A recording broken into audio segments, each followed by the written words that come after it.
बिस्मिल्लाहिर्रहमानिर्रहीम। Class pre ninth. I am sir Adil. ठीक है, हमने बायोलॉजी पढ़नी है। फर्स्ट लेक्चर है बायो का आपका, इसलिए फ़र्स्ट चैप्टर से हम स्टार्ट करेंगे। इंट्रोडक्शन टू बायोलॉजी आपके फ़र्स्ट चैप्टर का नेम है। ठीक है, इसमें सबसे पहले आपको पता होना चाहिए bio is the branch of science. Clear. इसके अंदर जैसे साइंसेस की बहुत सी ब्रांचेज़ हैं, मैथमेटिक्स है, फ़िज़िक्स है, बायोलॉजी है, केमिस्ट्री है। तो हमने बायो को डिटेल से पढ़ना है, तो सबसे पहले हमें पता होना चाहिए कि व्हाट इज़ साइंस। ठीक है, साइंस को शॉर्टली अगर आपसे कोई पूछता है बच्चे बताएं साइंस क्या है, तो आपको पता होना चाहिए science is the study of laws of nature. Science क्या है? लॉज ऑफ नेचर की स्टडी है कि नेचर के जो प्रिंसिपल्स हैं, असूल हैं, जो नेचर के कवानीन हैं, इनकी स्टडी को हम साइंस कहते हैं। ठीक है, डिटेल से अगर आप इसकी साइंस की डेफिनेशन को देखें तो साइंस के अंदर हम सबसे पहले ऑब्जर्वेशंस करते हैं। ठीक है, इसलिए कहते हैं कि science is study in which observations are made. सबसे पहले हम किसी भी प्रोसेस का क्या करते हैं? मुशाहिदा करते हैं। ठीक है, मुशाहिदा करने के बाद हम अपने अकॉर्डिंग टू आवर ऑब्जर्वेशन हम उस पर एक्सपेरिमेंटेशन करते हैं कि जैसा मैंने ऑब्ज़र्व किया ये ठीक ऑब्जर्वेशंस हैं या नहीं हैं। ठीक है, उसके बाद जो हमारे पास कंक्लूजन्स आती हैं वो लॉजिकल होती हैं। ठीक है, मींस के उसकी हमारे पास लॉजिक होती है। लॉजिक क्या होती है? एक्सपेरिमेंट की लॉजिक हमारे पास एक्सपेरिमेंट होती है कि भाई मैंने एक्सपेरिमेंट किया, ये मेरे पास दलील है। कि कोई पूछे भाई आप ये स्टेटमेंट क्यों दे रहे हैं, उससे कहे ये क्यों कि मेरी ऑब्जर्वेशन थी, उसके बाद मैंने इस पर एक्सपेरिमेंटेशन की है। तो ये आपके पास लॉजिक है कि डिटेल्ड एक्सपेरिमेंट जो मेथडोलॉजी होगी आप उसके सामने रख सकते हैं साइंटिस्ट के सामने कि ये मेरी मेथड था, इस पर मैंने एक्सपेरिमेंट्स किए हैं और ये रिज़ल्ट आए हैं।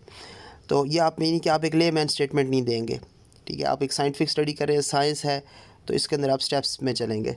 ठीक है, तो जो क्योंकि लेमैन स्टेटमेंट की लॉजिक नहीं होती, आप एक्सपेरिमेंट्स करेंगे आपके पास लॉजिक होगी।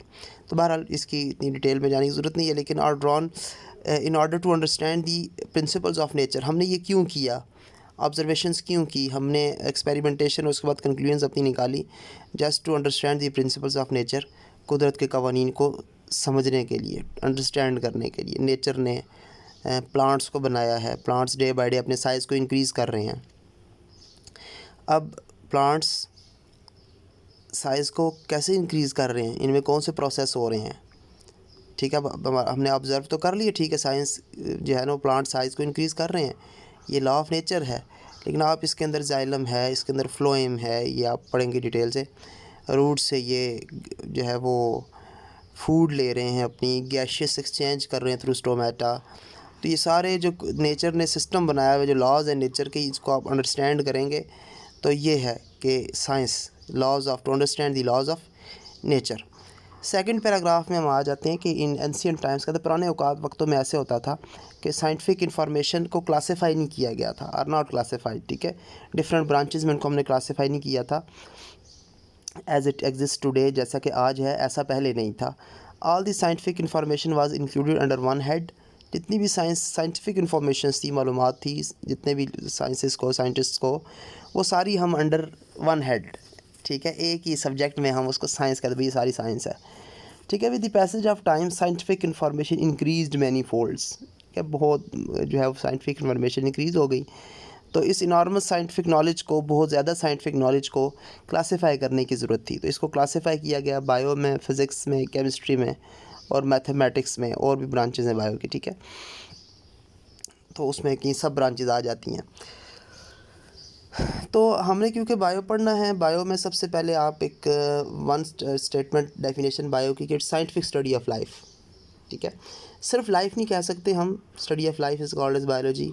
कि लाइफ की डिफरेंट डेफिनेशंस हैं। तो साइंटिफिक डेफिनेशन जो साइंटिफिकली हम लाइफ को स्टडी करेंगे, इसको हम बायो कहेंगे।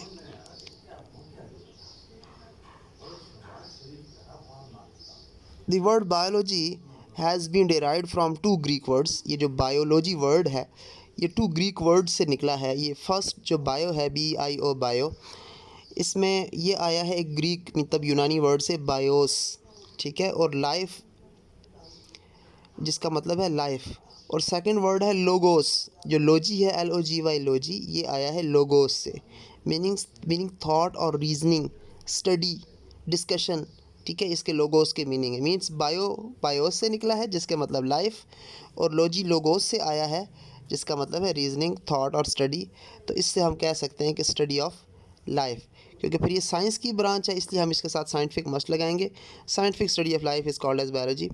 ठीक है, in the course of biology we will study how man has thought about living things, कैसे इंसान ने लिविंग थिंग्स के बारे में सोचा और इसकी डिटेल के बारे में जानना चाहा। To understand and appreciate nature, nature को समझने के लिए और उसको अप्रिशिएट करने के लिए कि कैसी अल्लाह ने बेहतरीन सिस्टम्स बनाए हैं, तो उसको अप्रिशिएट करने के लिए मस्ट है कि आप लोग उसके ऑर्गेनिज़म्स के जो अल्लाह ताला ने जो सिस्टम्स बनाए हैं उन और जो सिस्टम के अंदर जो ऑर्गेनिज़म्स हैं जितने भी उनके स्ट्रक्चर्स को पढ़ा जाए, उनके फंक्शंस को पढ़ा जाए और उनसे रिलेटेड जितने भी एस्पेक्ट्स हैं वो हमें स्टडी किए जाएँ लिविंग थिंग्स से रिलेटेड। ठीक है, तो तब हम अंडरस्टैंड भी कर सकेंगे और अप्रिशिएट भी कर सकेंगे नेचर को। The study of living organism also provides information. ठीक है, आपको बहुत सी मालूमात मिलेंगी कि ये ऑर्गेनिज्म है, पहला आपको फ़ायदा होगा। दूसरा सबसे जो बड़ा फ़ायदा है कि हमें रेमेडीज़ मिलेंगी, ह्यूमन प्रॉब्लम्स का इलाज। ठीक है, इंसानी मसाइल का, चाहे वो इन्वायरमेंट से रिलेटेड हैं, चाहे वो हेल्थ मेडिकल से रिलेटेड हैं, चाहे वो फूड से रिलेटेड प्रॉब्लम्स है, उनकी ट्रीटमेंट मिलेगी आपको। रेमेडी ट्रीटमेंट को कहते हैं। ठीक है, रेमेडीज़ के साथ आप लिख सकते हैं, साथ साथ लिखें ट्रीटमेंट। ठीक है, तो ट्रीटमेंट आपको मिलेगी, चाहे हेल्थ से रिलेटेड हो, चाहे फूड से रिलेटेड हो, चाहे इन्वायरमेंटल कोई इशू हो। अच्छा, नेक्स्ट हम जाते हैं डिवीजन्स ऑफ बायो पे। ठीक है, बायो की डिफरेंट डिवीजन्स हैं। Bio division means divisions of life. अब आप खुद अपने लेफ़्ट राइट देखें, नज़र दुराएं, तो आपको लाइफ किस किस फॉर्म में आपको लाइफ नज़र आ रही है। तो बड़े बड़े ग्रुप्स में अगर हम देखें तो लाइफ आपको एक तो एनिमल्स की फॉर्म में नज़र आ रही है, प्लांट्स की फॉर्म में आपको लाइफ नज़र आ रही है, और नेक्स्ट आपको एक लाइफ जो नज़र आपको नहीं आ रही लेकिन हम उनको अब पढ़ चुके हैं, हम जानते हैं कि एक जैसे बैक्टीरिया है, वायरसेस हैं, ये माइक्रो ऑर्गेनिज़म्स हैं जो कि हमें नेकेड आई से नज़र नहीं आते लेकिन हम इनको माइक्रोस्कोप की मदद से देख चुके हैं। तो ये भी एक लाइफ है, हमारे लेफ़्ट राइट मौजूद है। तो इसलिए 3 फॉर्म्स ऑफ लाइफ हैं। इसलिए बायोलॉजी को हमने 3 डिवीजन्स में डिवाइड किया हुआ है। First is zoology, second is botany and third is microbiology. ठीक है, zoology the division of biology deals with the study of animals.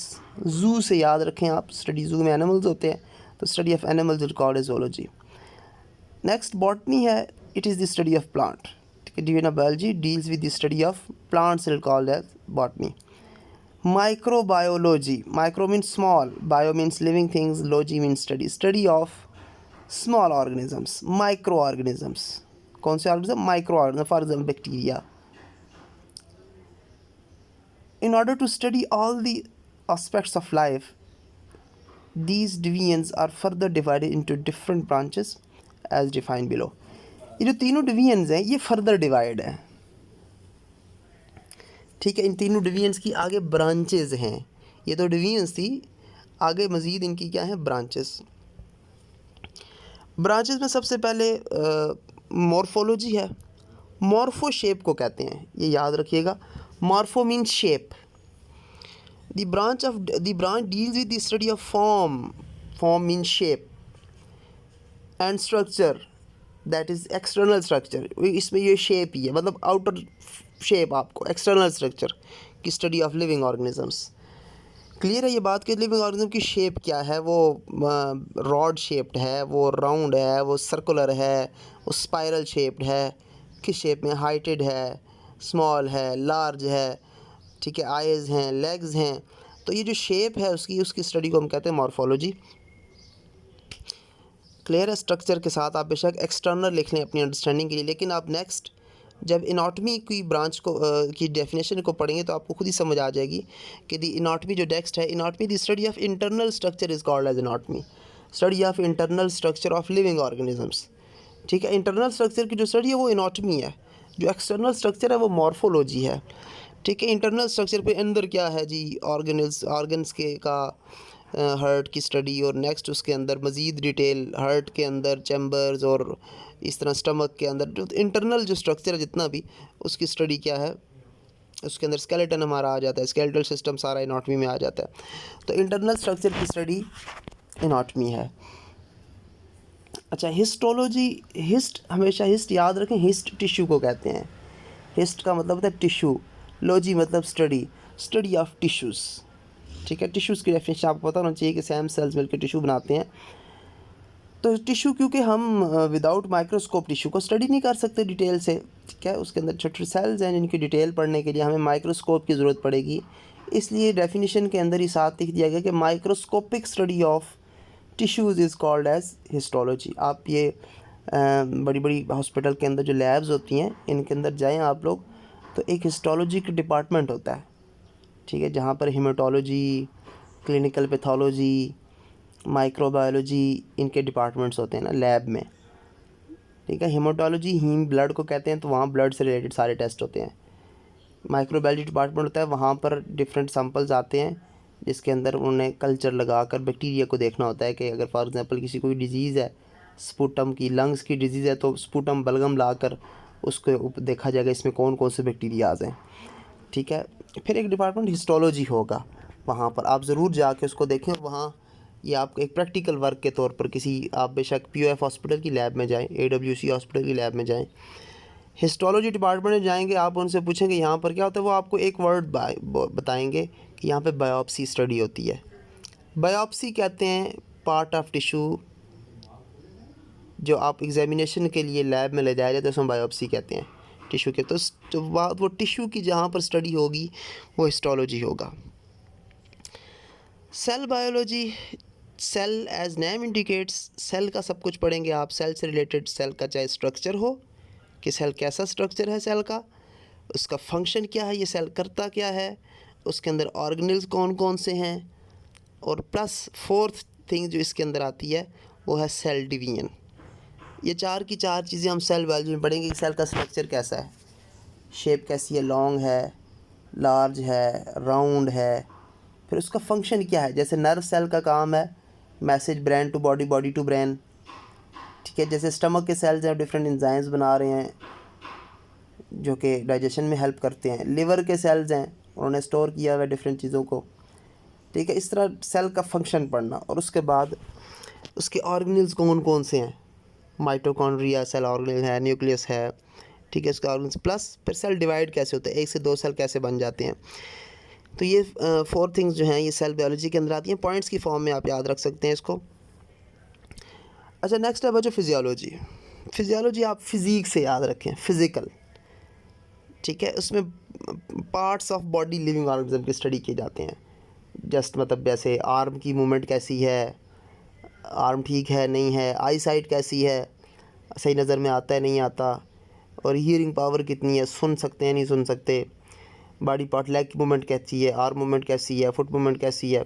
तो ये फिजियोलॉजी चेक की जाती है, बॉडी पार्ट्स की फंक्शनिंग को स्टडी किया जाता है। जैसे फ़िज़िकल टेस्ट होता है डिफरेंट फोर्सेस के अंदर जब जाते हैं, आर्मी, एयरफोर्स वगैरह में, तो फिज़िकल टेस्ट होता है, आपके आर्म मूवमेंट को चेक करेंगे, लेग मूवमेंट को चेक करेंगे, ठीक है, आई साइट आपकी चेक होगी।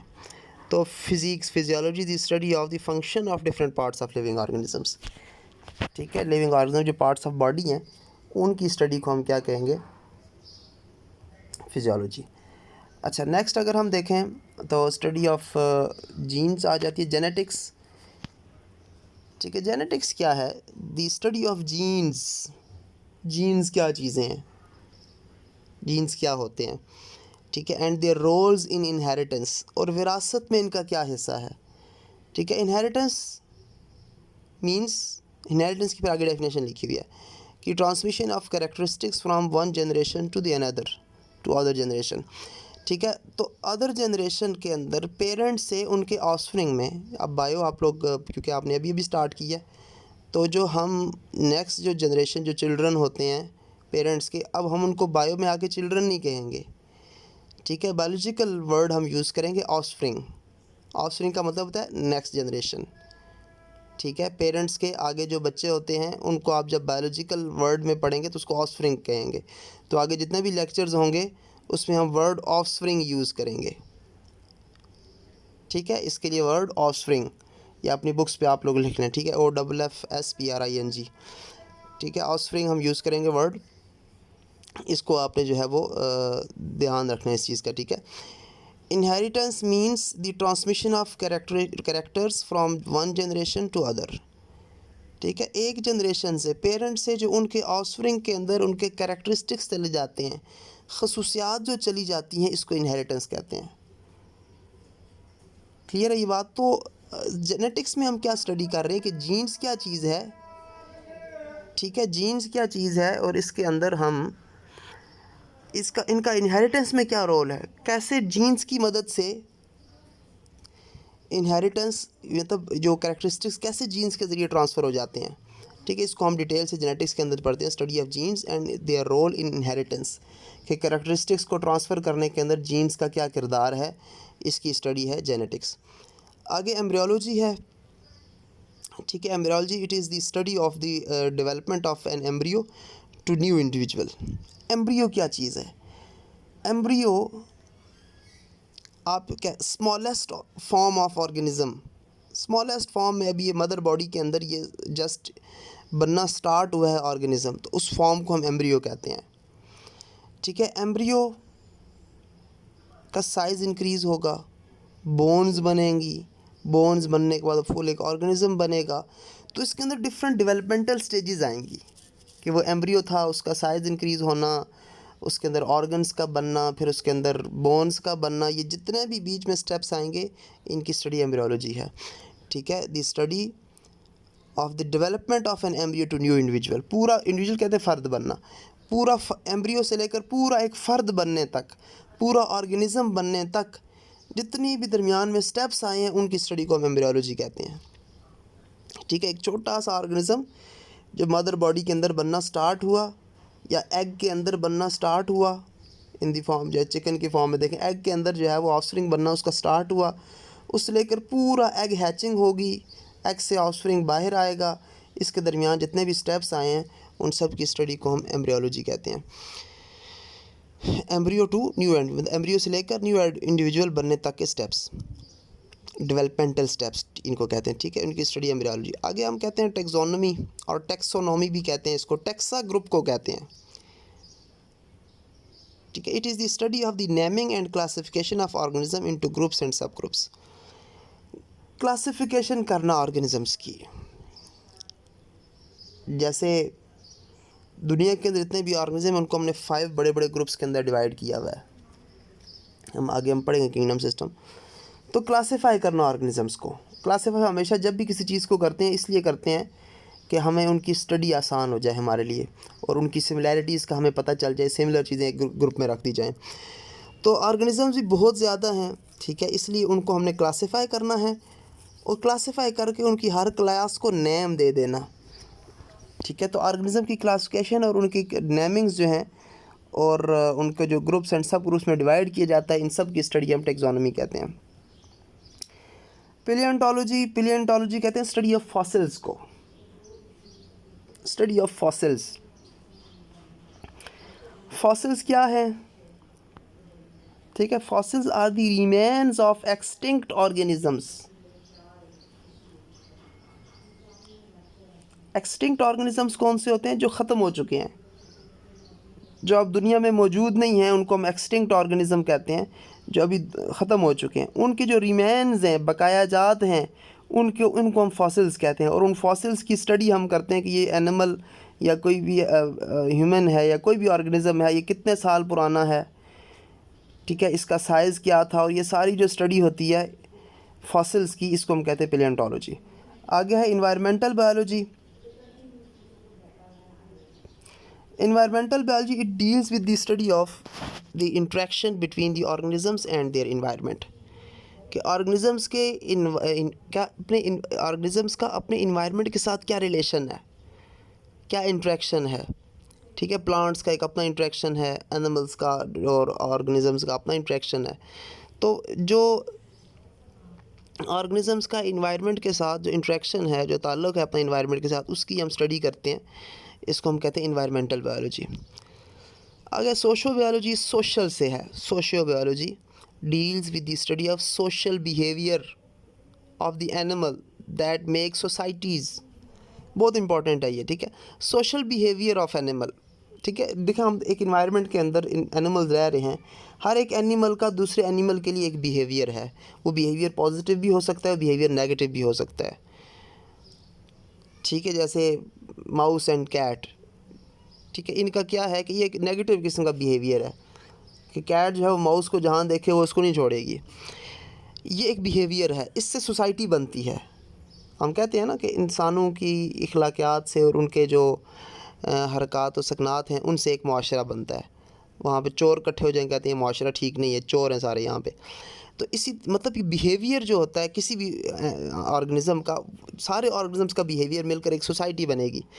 तो एनिमल्स का जो बिहेवियर है, प्लांट्स का जो बिहेवियर है और ह्यूमंस का जो बिहेवियर है, ये सारे जो बिहेवियर्स हैं इनकी किसके लिए बिहेवियर? दूसरे ऑर्गेनिज़म्स के लिए। एक एनिमल का दूसरे एनिमल के साथ क्या बिहेवियर है, ठीक है, एक एनिमल का दूसरे एनिमल जो बिहेवियर है, इन सारे बिहेवियर्स की हम स्टडी करते हैं। यही बिहेवियर सोसाइटीज़ बनाती हैं, ठीक है। तो इस बिहेवियर की स्टडी हम कहते हैं सोशियोबायोलॉजी। पैरासाइटोलॉजी, पैरासाइट की स्टडी को कहते हैं, study of parasite, study of parasite. Parasite क्या चीज़ है? Parasites are the organism that take food and shelter from living host, ठीक है। जो फूड और शेल्टर किससे लेते हैं? ज़िंदा चीज़ों से फूड भी ले रहे हैं, शेल्टर भी ले रहे हैं, और इन रिटर्न हार्म देम, और नतीजे में क्या कर रहे हैं? वो उनको नुकसान दे रहे हैं। मीन जैसे जर्म्स हैं, बैक्टीरिया वगैरह, जरासीम है, वो हमारी बॉडी में हैं, फूड भी हमसे लेते हैं, शेल्टर भी हमसे लेते हैं, और इन रिटर्न हमें वो नुकसान पहुंचा रहे होते हैं, हार्म कर रहे होते हैं हमें। तो इनको, ऐसे ऑर्गेनिजम्स को हम पैरासाइट कहते हैं, और पैरासाइट की स्टडी को पैरासाइटोलॉजी कहते हैं। आगे बायोटेक्नोलॉजी है। It deals with the practical applications of living organisms to make substances for the welfare of mankind, कि हम ऑर्गेनिजम्स को इस्तेमाल करते हैं, लिविंग ऑर्गेनिजम्स को, किस लिए? For the welfare of Mankind, इंसानों की फ़लाह व बहबूद के लिए। जैसे हम आजकल बैक्टीरियाज़ को यूज़ कर रहे हैं बायोडिग्रेडेशन के लिए, कूड़ा क्रिकेट, सीवरेज के साथ जो गंद है, इस सब को ख़त्म करने के लिए क्या किया जा रहा है? माइक्रो ऑर्गेनिजम्स को यूज़ किया जा रहा है। वो इन चीज़ों को डिकम्पोज़ कर रहे हैं, और इन चीज़ों को डिकम्पोज़ करने के बाद वो एक उनको मिट्टी का हिस्सा बना देते हैं, बिल्कुल डिकम्पोज़ कर देते हैं। तो हम ऐसे ऑर्गेनिजम्स को ख़ुद यूज़ करते हैं, ख़ुद उनको बनाते हैं। किस लिए हम बना रहे हैं? For the welfare of Mankind, इंसानों की फ़लाह के लिए, कि पोल्यूशन ख़त्म हो जाए ताकि इंसान आसानी से रह सकें। अब हम फूड बना रहे हैं डिफरेंट माइक्रो ऑर्गेनिजम्स को यूज़ करके, as a biopesticide, micro organism को एज ए बायोपेस्टिसाइड यूज़ कर रहे हैं। बायोपेस्टिसाइड्स क्या है? कि हम बैक्टीरियाज को स्प्रे करते हैं क्रॉप्स पे, फसलों पर, तो वो जो फसलों को नुकसान पहुंचाने वाली जड़ी बूटियाँ वो भी ख़त्म, और जो और कीड़े मकोड़े फसलों के हैं वो भी उन बैक्टीरिया उनको ख़त्म करते हैं, और प्लस वो बैक्टीरिया जो प्लांट्स के लिए हेल्पफुल होते हैं।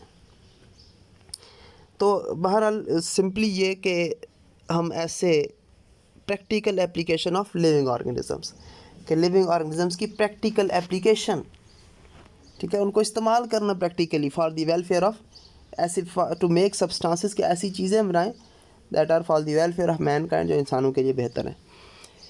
Immunology, study of immune system को कहते हैं। इम्यून सिस्टम क्या है? वो हमारा डिफेंस सिस्टम है, हमारा डिफेंस सिस्टम है इम्यून सिस्टम। जो बाहर से कोई ऑर्गेनिज़म, कोई पैथोजन, कोई जरासीम हमारी बॉडी में जाता है, तो हमारी बॉडी के अंदर एक ऐसा सिस्टम है कि जो इन पर अटैक करता है, इस जर्म को ख़त्म करने की कोशिश करता है। तो ये जो सिस्टम है जर्म्स को ख़त्म करने वाला, इसको हम इम्यून सिस्टम कहते हैं, डिफेंस सिस्टम है, और इसकी स्टडी को इम्यूनोलॉजी कहते हैं। एंटोमोलॉजी, स्टडी ऑफ इंसेक्ट्स को कहते हैं, इंसेक्ट्स की स्टडी को एंटोमोलॉजी सिंपल है। और फार्माकोलॉजी, फार्मेसी से याद रखें आप, ठीक है, मेडिकल स्टोर के बाद लिखा होता है ना फार्मेसी, ये वो फार्मेसी है जी। तो it is the study of drugs and their effects on the systems of human body. Drugs की स्टडी, ड्रग्स की कंपोजिशन की स्टडी, ड्रग्स मतलब मेडिसिन्स, मेडिसिन्स की स्टडी, ये हैं क्या, बनती कैसे हैं, और इंसान जब इन ड्रग्स को यूज़ करता है तो इंसान की बॉडी पर इस ड्रग का क्या असर होता है, इन सारों की स्टडी जो है वो फार्माकोलॉजी है। तो यहाँ तक बच्चों हम अपना लेक्चर आज का रखेंगे। रिकॉर्डिंग के अंदर बच्चों डिफरेंट घर है ये, इसमें डिफरेंट आवाज़ें आ जाती हैं लेफ़्ट राइट से, तो उस पर आपने फोकस नहीं करना। जो कह रहा हूँ, जो लेक्चर से रिलेटेड चीज़ें आपने उस पर फोकस करना है। क्लियर। और सेकेंडली आपको मैं ये बात बता दूं कि जब भी लेक्चर आपने बायो का लेना है तो आपने बुक अपनी ओपन रखनी है, ठीक है। और एनी टाइम आप मुझे मेरे व्हाट्सएप पे पर्सनल, ग्रुप में नहीं, ठीक है, पर्सनली आप मुझे मैसेज कर सकते हैं, क्योंकि ग्रुप्स की नोटिफिकेशंस बहुत कम मैं देखता हूँ। जब मुझे पर्सनली आप मैसेज करेंगे, नंबर मेरा आपके पास ऑटोमेटिकली आ जाएगा ग्रुप एडमिन में, तो उस पे मुझे पर्सनल नंबर पे आप लोग मुझे करें, मैसेज करें और मुझसे पूछें डेफिनेशन, क्वेश्चंस। ये जितना भी पढ़ाया गया बच्चों, ये सारी ब्रांचेस आपने अपनी, और डिवीजन्स, और हमने पढ़ा क्या है आज, हमने पढ़ा है साइंस की डेफिनेशन। तो फर्स्ट क्वेश्चन आपका क्या होगा, डिफाइन साइंस, ठीक है। कॉपी पेंसिल आपके पास होगी, बुक आपके पास ओपन होगी, तो आप ये लिख सकेंगे, ठीक है। फर्स्ट क्वेश्चन आपका डिफाइन साइंस है, डिफाइन बायोलॉजी है, उसके बाद define the divisions of biology, ठीक है, ब्रांचेस ऑफ बायोलॉजी। उसके बाद बीच में बॉक्सेस हैं, जैसे ये फर्स्ट बॉक्स है हमारा ब्लू कलर का, ये scientific knowledge is the common heritage of mankind. जो साइंटिफिक नॉलेज है ये इंसान की हेरिटेज है। तो ये एक स्टेटमेंट ही जो डॉक्टर अब्दुल सलाम साहब ने कही थी। तो ये तो पेपर में वो क्वेश्चन आता है, ठीक है, कि right the statement of doctor Abdul Salam. तो ये स्टेटमेंट लिखनी है, ये भी आपको question, right the statement of doctor Abdul Salam. उसके बाद ये ग्रीन बॉक्स है, ठीक है, मॉलिक्यूलर बायोलॉजी, बायोकेमिस्ट्री, ये भी एक ब्रांच है बायो की, deals with the study of molecules of life, यानी कि वो मॉलिक्यूल्स जिस पर आपकी लाइफ डिपेंड कर रही है, जिसके बगैर आप ज़िंदा रह ही नहीं सकते, उनकी स्टडी को हम मॉलिक्यूलर बायोलॉजी या बायोकेमिस्ट्री कहते हैं। जैसे वाटर है, proteins, carbohydrate, lipid and nucleic acid है। उसमें एक और बॉक्स है, ये पिंक कलर का, देखें, पैरासाइट की डेफिनेशन, ये हम पढ़ चुके हैं। उसके बाद ये बॉक्स है, येलो कलर का बॉक्स है इस पेज पर, human population growth, infectious disease, addictive drugs and pollution are the major biological issues today. तो इसके ऊपर आप क्वेश्चन लिखें, what are the major biological issues today. Question क्या लिखेंगे, what are the major biological issues today, आजकल के सबसे बड़े बड़े बायोलॉजिकल इश्यूज़ कौन से हैं। तो उसमें सबसे पहला है ह्यूमन पॉपुलेशन ग्रोथ, ठीक है, ओवर पॉपुलेशन जो होगी आबादी, इन्फेक्शियस डिजीज़, ठीक है, वबाई अमराज, अच्छा, एडिक्टिव ड्रग्स, ऐसी ड्रग्स जो इंसान को आदी बना देती हैं, नशा वगैरह जिसे आप कहते हैं, ठीक है, एंड पोल्यूशन। ये सारे मसाइल हैं आजकल के बड़े मसाइल जो बायो से रिलेटेड हैं। तो इसका क्वेश्चन है, what are the major biological issues today. तो इससे रिलेटेड बच्चों कोई भी क्वेश्चन हो आप कर सकते हैं। ये यहाँ तक के जितने भी क्वेश्चंस हैं ये आपकी नोटबुक पे लिखे होने चाहिए, ठीक है। ये नोटबुक साथ साथ बनाएं, उस पर क्वेश्चन बना के लिखते जाएं, क्योंकि स्कूल ओपन होंगे तो उसमें बाद हमारे पास इतना टाइम नहीं होगा कि आपको जो है ना वो सारी चीज़ें एक डिटेल से एक बार फिर पढ़ाई जाएँ। इससे आप लोग अपने कॉन्सेप्ट्स को क्लियर करने की कोशिश करें, ठीक है। ये आसान चीज़ें हैं तो इनको एक दफ़ा ज़रूर पढ़ें, और पढ़ने के बाद आप किसी किस्म का क्वेश्चन हो वॉइस मैसेज भेज दें व्हाट्सएप पे, ठीक है। अगर आप लिखने का बस टाइम नहीं है, वॉइस मैसेज भेजें कि सर ये चीज़ दोबारा समझा दें, तो कल के लेक्चर के अंदर मैं चीज़ों दोबारा डिस्कस करूँगा या आपको उसी वक्त बता दूँगा, वॉइस मैसेज पे ही समझा दूँगा कि क्या चीज़ है, ठीक है। आप वीडियो कॉल करना चाहते हैं, वीडियो कॉल भी कर सकते हैं, ठीक है। तो लेकिन आपने अपने कॉन्सेप्ट को क्लियर करना है। उम्मीद है आपको इंशाल्लाह समझ आ गई होगी, ठीक है। अल्लाह हाफ़िज़।